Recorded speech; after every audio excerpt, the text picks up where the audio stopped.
Run, fools, or fall!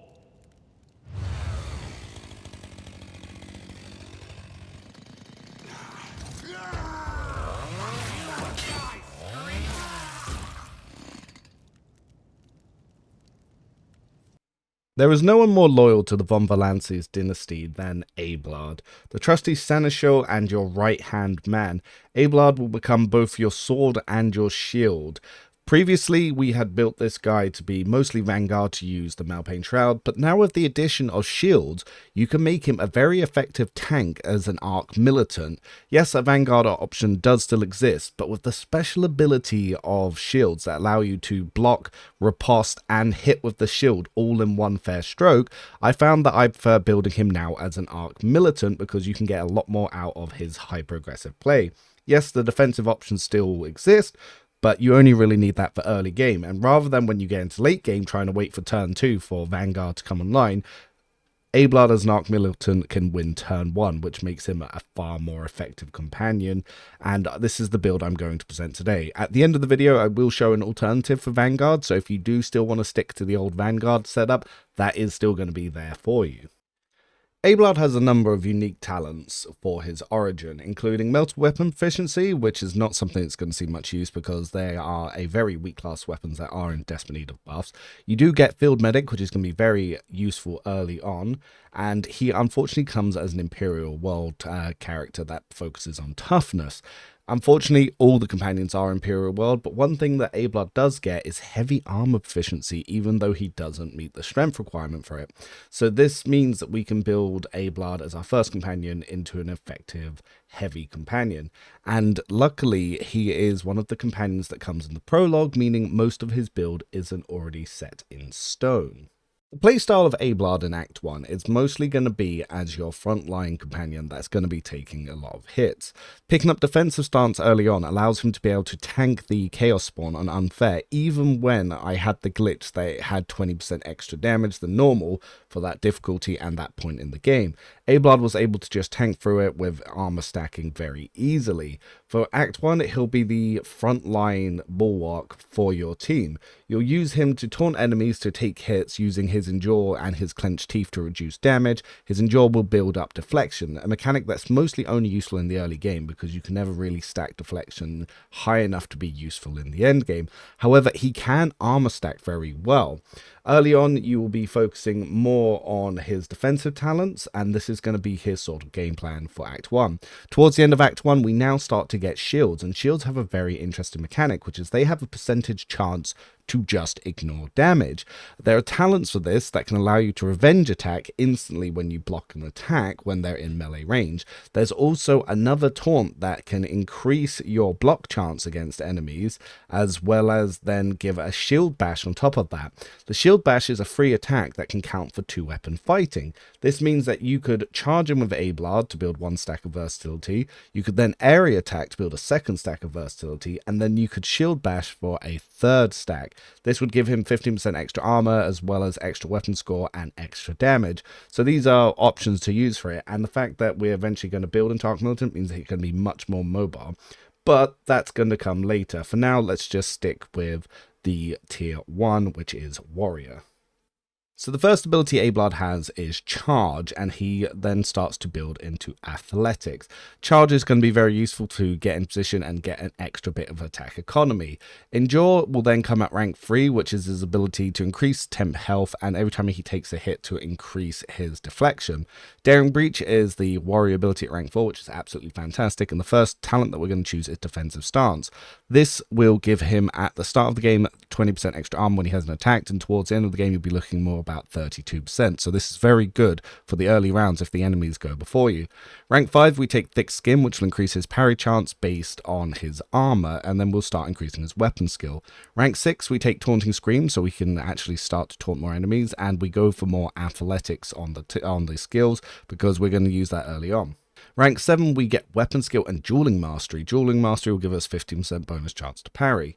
Rank 8, we're going to take Cruise and our first big increase in defensive, which is Clenched Teeth. The warrior gains 11 damage deflection against the first attack made by each enemy. Now, this is something that actually scales based on your toughness score, so the more toughness you have, the more this does.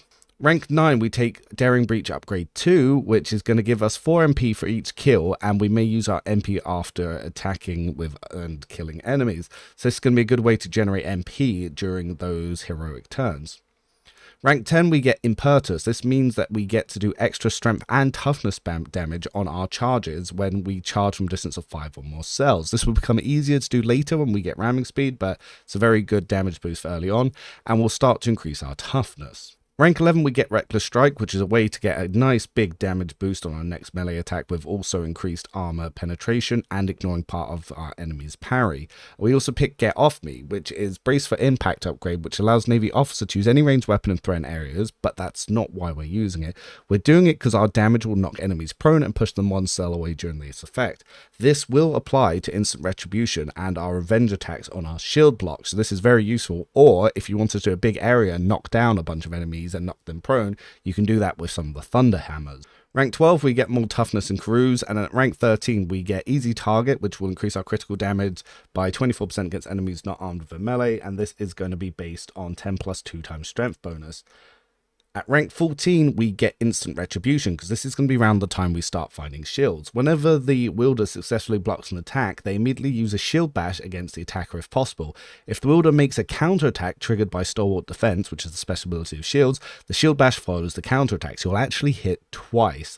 This makes just regular any warrior type or anyone using a shield just as viable as Vanguard for being the frontline defender, if not better than Vanguard, because they can increase their damage, mobility, and defensive talent series much higher than Vanguard ever can hope to. Rank 15, we take the upgrade to Daring Breach.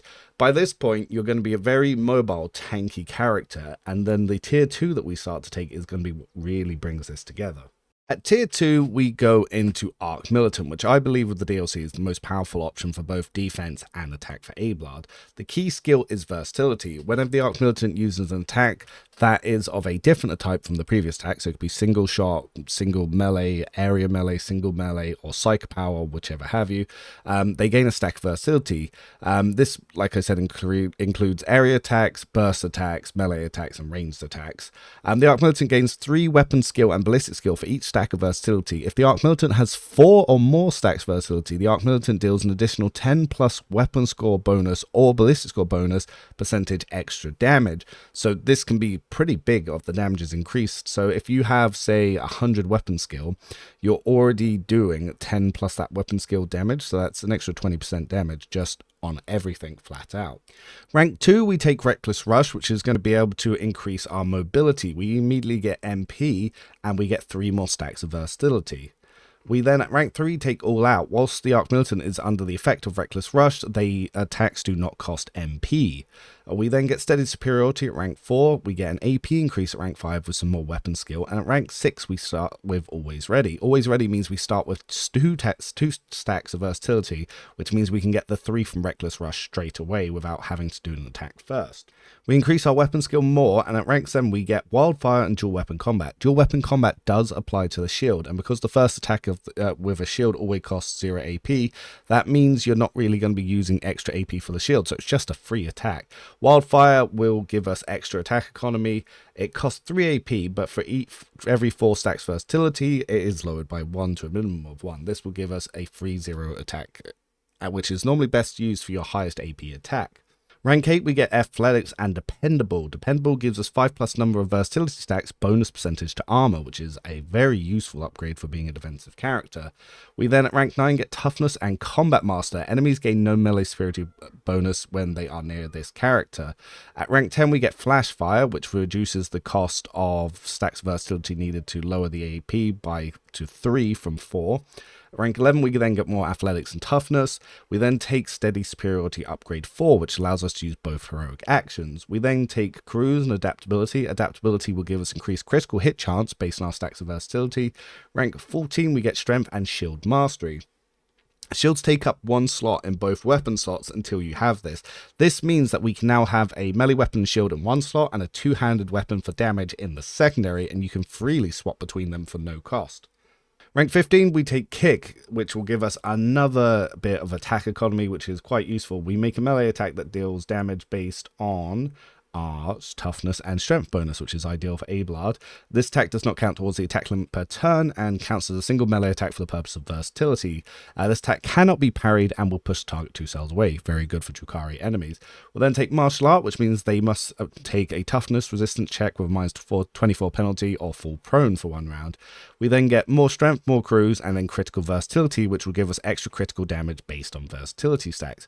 More strength, more damage. More strength, more damage. We then get defensive maneuver. Whenever the wielder successfully uses shield bash, they gain 2 NP. If they move, they will not provoke attacks of opportunity for the target until the end of the turn. So it's another good way to build up some MP. And then lastly, we take Steady Superiority Upgrade 2, which gives 2% bonus critical hit chance for each attack. And it's stacking, so it is quite useful to build that up, and there's a way to turn critical hit chance into guaranteed critical damage later on. As you've moved into this archetype, the game plan changes to be a very mobile defensive frontline character, where you'll go in, you'll try to mess up enemy lines, and then you'll end your turn trying to taunt enemies and to take the brunt of those attacks. As you become more powerful in later games, chances are you're going to start one-turning encounters even on unfair difficulty. As we get into Act 3, you'll begin around into Tier 3 for your leveling. This is where things really start taking off. At rank 1, we take E for Battle, which will increase our AP cost, and we'll take Crowd Kill, which gives us our strength bonus damage, additional damage to area attacks. This applies to all area attacks, even if you had a shotgun that would apply, or Psycho Powers. Rank 2, we get Athletics and Exploit Weakness. Whenever the Arc Militant attacks a target that's had their arm reduced by any effect, they do 10% extra damage. When the Arc Militant attacks targets that have deflection reduced by any effect applied by the Arc Militant's allies, the Arc Militant deals an extra 2 damage. So 10% damage and 2 damage whenever you have stuff lowered on it, and it can be done by yourself or any ally. Rank 3, we get Weapon Skill and Stronger Together. Stronger Together will give +5 toughness to your companions when Abelard's in the party.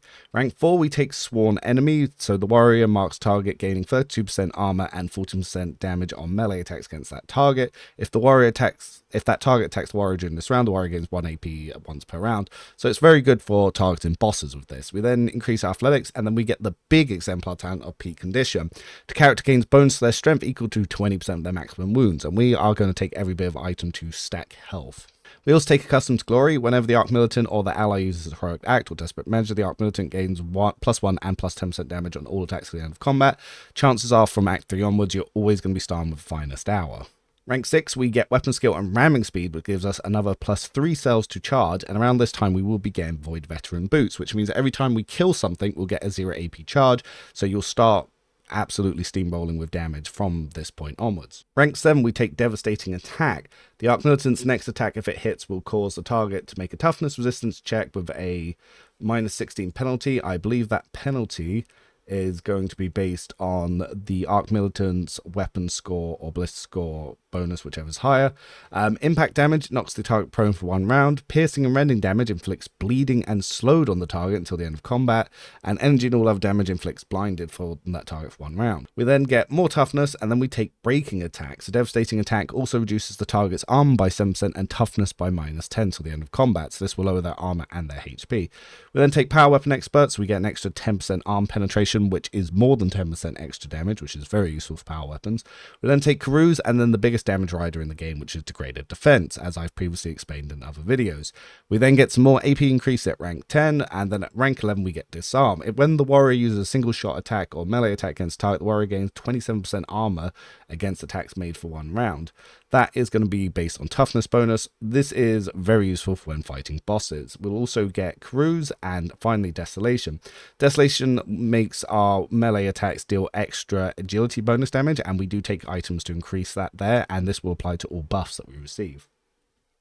As we've maxed out Athletics and Carouse, we'll start increasing our Medicate as our talent.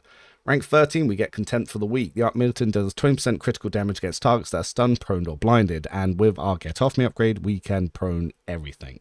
We then increase our toughness a little bit more, and then strength. The more damage that we do. At rank 15, we take Vital Points. Whenever the character scores a critical hit, they have a chance to increase their critical damage bonus by half. This chance is equal to the character's critical hit chance minus 50%. So if you have 100% critical, that means you have 50% to do extra damage, which is pretty good.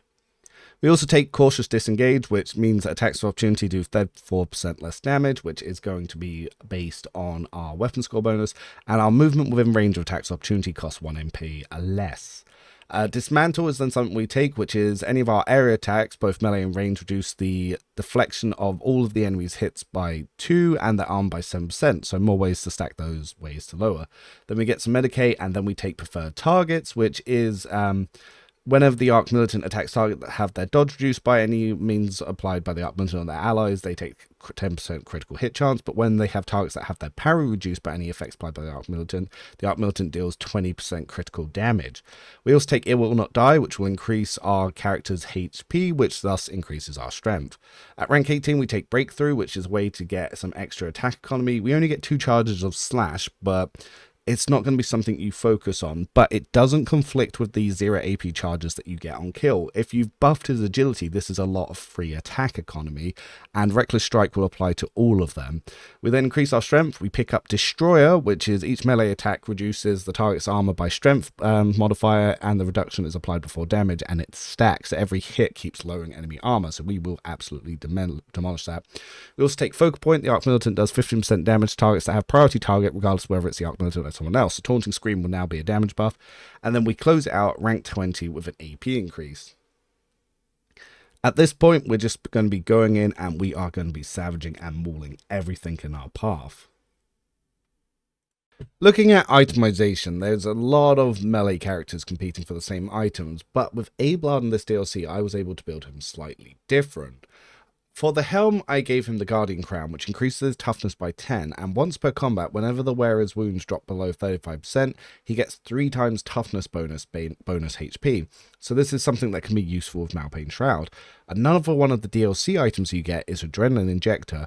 Once the wearer's wounds drop below 50% for the first time in combat, they immediately gain temporary wounds equal to their missing wounds. So Abelard here has 220 health. That's 110 temporary HP, which is going to be absolutely fantastic with Malpain Shroud. So whenever the wearer deals damage with melee attacks, they gain toughness bonus based temporary wounds that is multiplied by their icon class rank.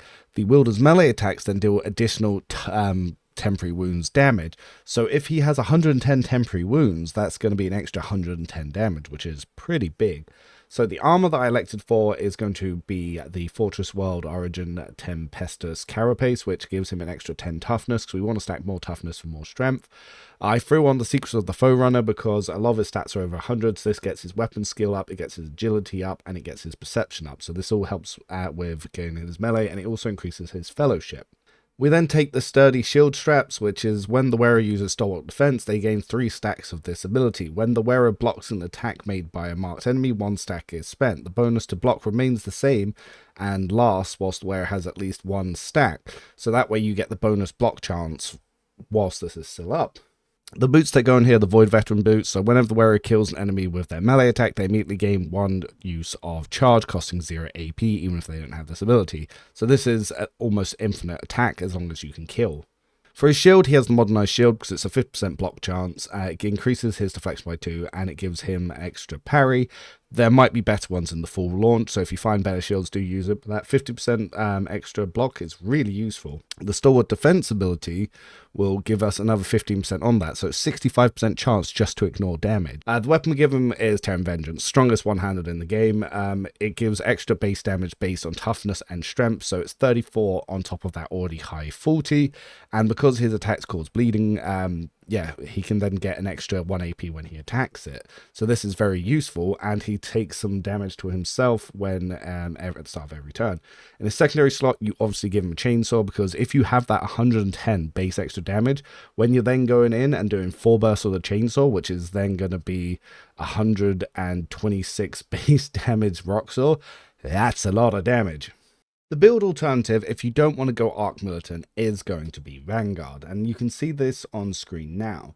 So I build the tier 1 almost exactly the same, and the tier 2 I take very similar common talents, but obviously we build more into the defensive stance and the shield side of things for Vanguard. One of the things that I've changed from my previous versions is follow my lead, which is probably one of the best Vanguard abilities you have on it because it just makes combat more useful for your classes. Going into Exemplar, I take Breakthrough a little bit earlier because I already have Taunting Scream and Reckless Strike, but you could easily change Breakthrough to Sworn Enemy on this, the same as I had done on my other build.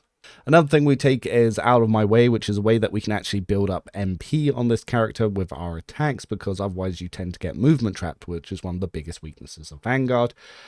We also take Bulwark pretty late on this one, because we tend to take Force Distraction to get a taunt earlier, but if you want to, you could take that earlier, same with Wall of Retreat. This build is going to be much slower than the Arc Militant, but it's up to you for how you want to build it and what you really want to do with it. But that's going to conclude our Lex Imperialis build for Abelard. Like I said, itemization might change in the full release depending on if any extra items get added or what some of the new items do. Like I said, on the test build, not all of the descriptions or items were fully implemented. But let me know if you're looking forward to using this Abelard, and if you've already started playing, let me know how your journey is already going. Till then, Revan out, have a good one.